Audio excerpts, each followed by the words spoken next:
যে বইটি দেখতে পাচ্ছেন এই বইটি কিন্তু আজকে আমরা গুরুত্বপূর্ণ একটি আলোচনা করব চতুর্ভুজ নিয়ে। ঠিক আছে, তাই চতুর্ভুজে চলে আসলাম।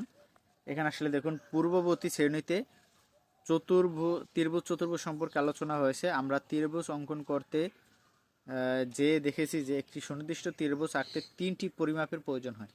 ত্রিভুজে কয়টি পরিমাপের প্রয়োজন হয়?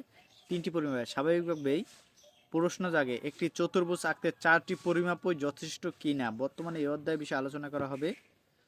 তাছাড়া বিভিন্ন প্রকার চতুর্ভুজ যেমন সামান্তরিক, আয়ত, বর্গ, রম্বস বিভিন্ন বৈশিষ্ট্য রয়েছে।